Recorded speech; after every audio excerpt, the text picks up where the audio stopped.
To begin explaining, let's take a little quick peek at Wii U in action.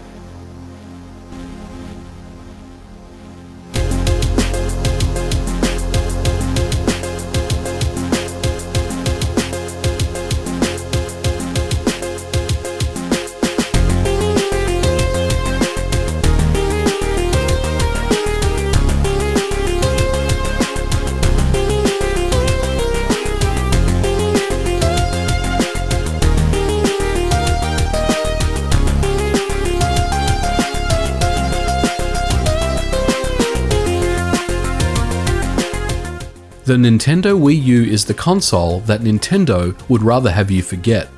A blip on their timeline, as it were. The predecessor to the Nintendo Switch, it had the innovation but lacked the execution. Released late in 2012, it sold a dismal 12.5 million units. Now that sounds like a lot until you realize that the Nintendo Switch has well and truly passed that number and only into its second year with over 20 million units sold. So why then are we even discussing the Wii U in 2018? Well, because I think the system is awesome and it may be worth another look. I've always had a soft spot for the Wii U, and the games released for the system were truly some of Nintendo's best work. Many of those titles have ports to the Switch, but not all of them. And coupled with the Wii backward compatibility, it becomes a very appealing system to revisit in 2018. And the Nintendo Wii U can be hacked without any hardware modification in order to play emulators and Homebrew. On top of this, a modded Wii U gives you the ability to play GameCube games, something that was not available to you out of the box. So this is our Nintendo Wii U. The console was released in 2012 and was marketed very poorly as an HD upgrade to the Nintendo Wii. It retained the same PowerPC architecture as the Wii, but was upgraded in specs and had true HD output via HDMI. The decision to stay on the PowerPC architecture seemed to be a very strange design choice. Both the Xbox One and PlayStation 4 were announced and released a year later, and were utilizing x86 PC-based hardware. This is one of the reasons why third parties did not support the Nintendo Wii U due to the larger cost of porting as well as optimizing code to run on big endian architecture. But we all know that Nintendo has never really been too concerned about specs and performance. They've always done their own thing, which still holds true to this day with the Nintendo Switch. So let's go ahead and see what this console is capable of. Just like the Wii before it, the Wii U is very easy to mod. There is no restriction on the firmware you need to be on either. The latest firmware release is 5.52, and the software modification we'll be doing, known as Haxchi, is easily applied to this revision. Now, in order to install the Haxchi exploit, you will need a Nintendo Wii U that's on either firmware 5.51 or the latest 5.52. You'll also need an SD card for your Wii U formatted to FAT32. I'm using a 2GB version, but anything up to 32GB will work. You must also legitimately own a compatible Nintendo DS Virtual Console game in this list. If you don't own any of them, I recommend you go ahead and download Brain Age. It's the cheapest one at $6.99. The reason you need to do this is because the Haxchi exploit runs over a Nintendo DS Virtual Console game in order to launch the Homebrew launcher without an internet connection. Now, the next thing we need to do is remove the SD card from the Wii U and mount it onto our PC. Now, copy over the Homebrew launcher and exploit files onto the SD card. Once you've done that, put the SD card back into the Wii U and power it up. Now we are all prepared and ready to perform the exploit. Go ahead and launch the Wii U's web browser and locate the following URL, load.iine.ovh. From here, the browser will detect the firmware and by selecting Submit, will attempt to install the exploit onto the Wii U. Now this is the part that will most likely freeze your Wii U, and the only recourse is to restart your system and try again. But after a few attempts, the browser will succeed and log you into the Homebrew launcher. But be patient on this particular step. It took me about 8 attempts before I was able to log into the Homebrew launcher.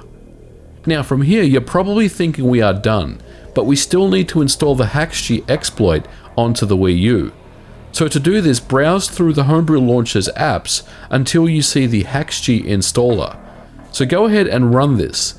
This will detect the DS Virtual Console game we bought from the App Store previously and follow the on-screen instructions to install Haxchi. So now we have a modified Wii U. Let's go ahead and take a look and see what it's capable of. One of my biggest issues with the Nintendo Wii U was the region locking of games. For example, this game here, Fatal Frame Maiden of the Black Water, never saw a physical release in the USA, and this Japanese region version will not work with the North American Wii U. But with Haxchi installed and a region-free loader known as Outloader, this region check is patched and you can play any Wii U original games region-free.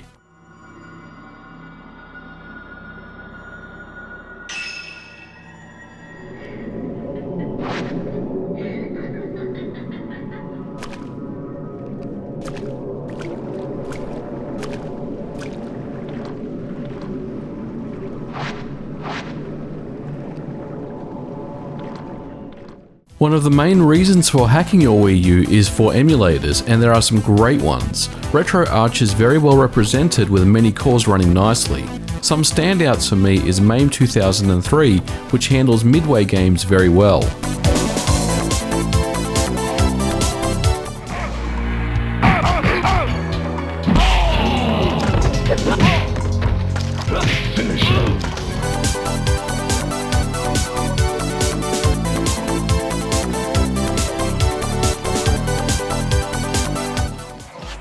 Up, get that out of here!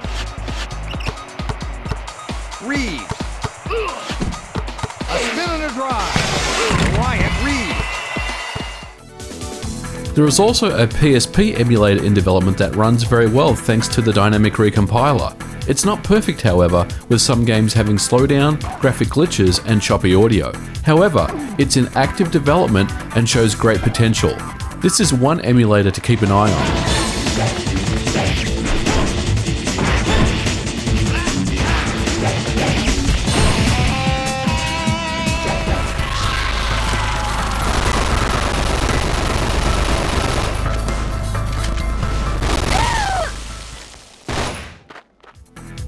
The Nintendo 64 emulator for the Wii, which was known as Wii 64, runs on the Wii U with an unlocked CPU speed and has Wii U gamepad support.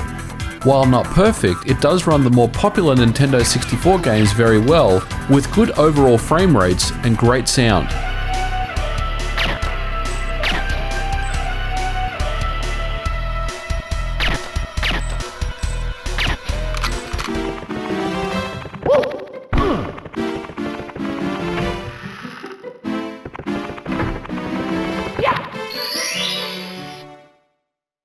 For me, one of the biggest omissions on the Wii U that was available on the Wii was the ability to run GameCube games. But thanks to an ingenious piece of homebrew known as Nintendon't, this can play almost all GameCube games on the Wii U.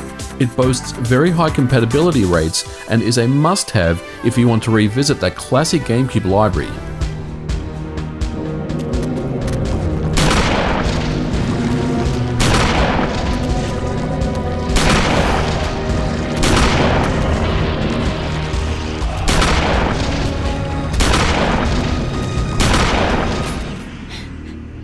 Miss Roivas, is that your grandfather, Edward?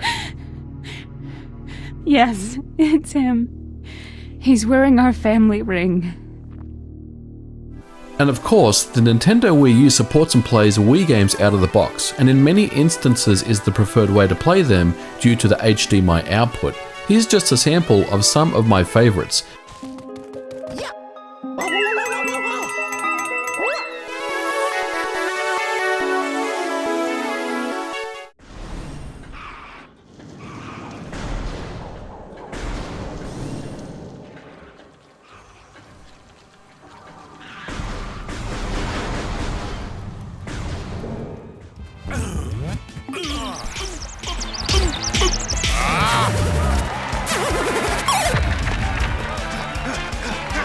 One, two, three.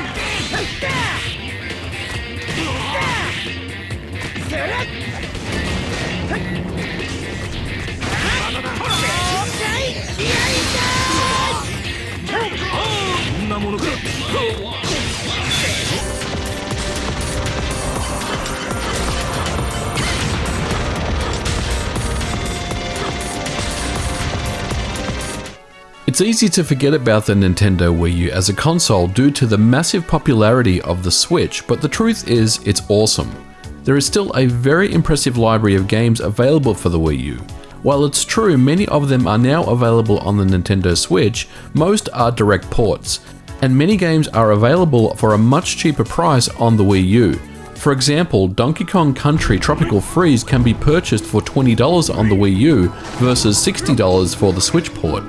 And there's also exclusive Wii U games that haven't made it over to the Switch and remains to be seen if that ever happens, such as Super Mario 3D World, Nintendo Land, Animal Crossing, and more. Many third-party games on the Wii U have specific enhancements, such as Deus Ex Human Revolution and the Batman Arkham games. So in conclusion, if you've never bothered with the Wii U or have forgotten about it ever since the Switch was released, it may be worth another look. Modding the Wii U is trivial and really opens up the door for it being the complete console, and it's one that I'm happy to own as part of my collection.